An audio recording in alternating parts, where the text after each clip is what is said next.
సుమన్ టీవీలో మీ business promotions కోసం ఈ కింది నెంబర్ను సంప్రదించగలరు.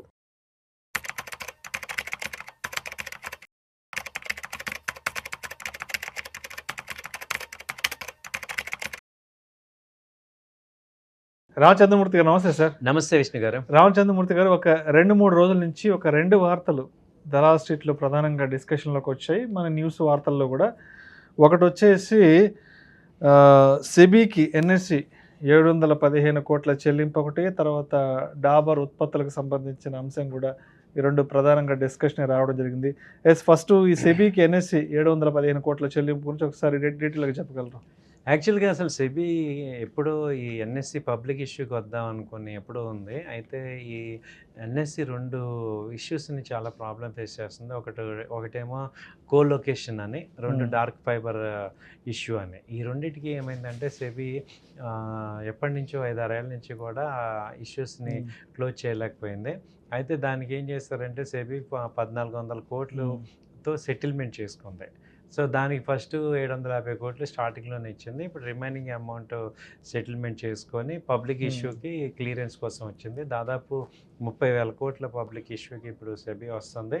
కాబట్టి ఏదైనా కోర్టు కేసులు ఇవన్నీ ఉంటే ఈ ఇష్యూస్ రావు కాబట్టి సెటిల్మెంట్ చేసుకోవటం ద్వారా ఆ ఇష్యూస్ అన్నీ కూడా సాల్వ్ చేసుకొని వాళ్ళు మళ్ళీ నో అబ్జెక్షన్ సర్టిఫికేట్ ఇష్యూ చేయటం జరిగింది. అంటే ఒక రకంగా సెబీ పెనాల్టీ వేసింది అనమాట. అది వాళ్ళు రెక్టిఫై చేసుకున్నారు. సో 1400 క్రోర్స్లో ఫస్ట్ 50% లాస్ట్ టైం కట్టి ఇప్పుడు రిమైనింగ్ 50% ఇప్పుడు పే చేసి క్లియర్ చేసుకున్నారు. సో ఒక రకంగా ఇది పబ్లిక్ ఇష్యూకి ఫ్రీ చేసుకోవటం అనమాట. సో దీన్ని ఏంటంటే ఇప్పుడు one of the largest IPO కూడా రాబోతుంది. సో మోస్ట్ అవైటెడ్ ఎప్పటి నుంచో already private listed already listed అవ్వకముందే ఈ షేర్స్ వాల్యూ బాగా పెరుగుతుంది, అన్లిస్టెడ్లో బాగా పెరుగుతున్నాయి. సో అది సెబీకి సంబంధించి ఎన్ఎస్సికి సంబంధించి అది. అలాగే డాబర్ సంబంధించి చూసుకుంటే ఎఫ్ఎస్ఎస్ఐ వాళ్ళు ఏదో అవునండి కొంత ఫుడ్ సేఫ్టీ వాళ్ళు ఏం చేశారంటే వీళ్ళు డాబర్ ఇప్పుడు మరి ఎప్పటి నుంచో వీళ్ళు 100% ప్యూర్ అని స్వచ్ఛమైన ఆర్గానిక్ వేస్తారు కదా, అమ్మ ప్రేమ లాంటి రకరకాల పదాలని పెడతారు కదా. సో దాన్ని వాళ్ళు అప్లికేట్ చేస్తున్నారు. అసలు నువ్వు కెమికల్ వాడకుండా 100% ప్యూర్ ఎక్కడి నుంచి వచ్చింది. మంచి మాట్లాడారు లేట్ అయినా కూడా. సో ఇది వాడారు. సో కాబట్టి మీకు లాస్ట్ టైమే రిమైండర్ ఇచ్చారంట నువ్వు వాడద్దు అని, కానీ వాళ్ళు పట్టించుకోకపోవడంతో వాళ్ళు డైరెక్ట్గా ఆ ప్రొడక్ట్స్ని బ్యాన్ చేసేమని డైరెక్టివ్ ఇచ్చారు వితిన్ 15 డేస్లో. దాని ఇంపాక్ట్ 10% షేర్ వాల్యూ పడింది. 460 అలా ఉండేది, 400 అలా ఉంది.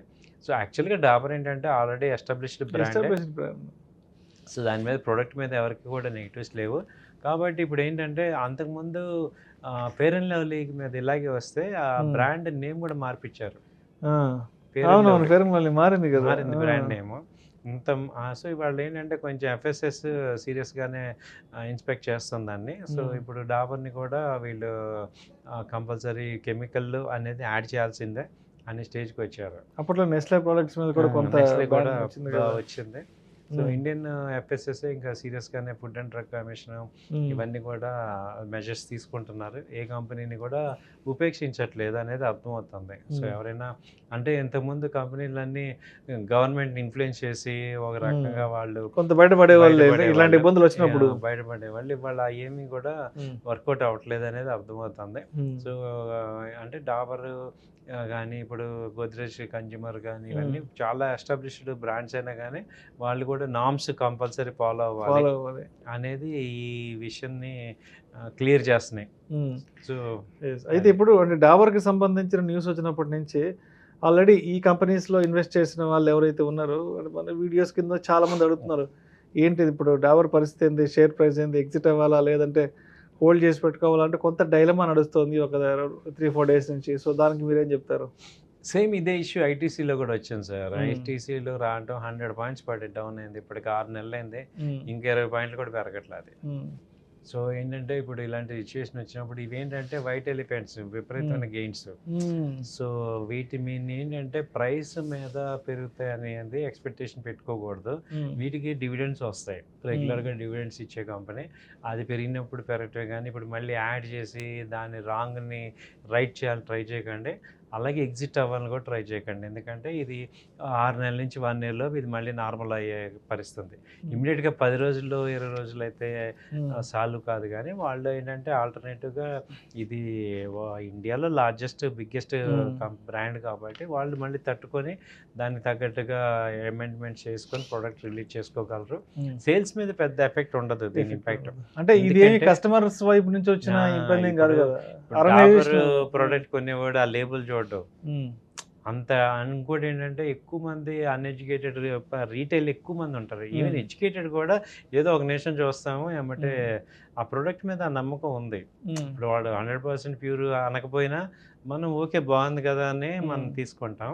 జస్ట్ ఒక రిమార్క్ అంతే, కానీ అదేమి కంపెనీని ఇమేజ్ని డ్యామేజ్ చేసే అంత రిమార్క్ కాదు. కాబట్టి మళ్ళీ రికవర్ అవుతుంది. కొంత షార్టర్ పడుతుంది, 2-3 మంత్స్ టైం పడుతుంది. Right sir. Thank you sir. Thank you so much. Thank you.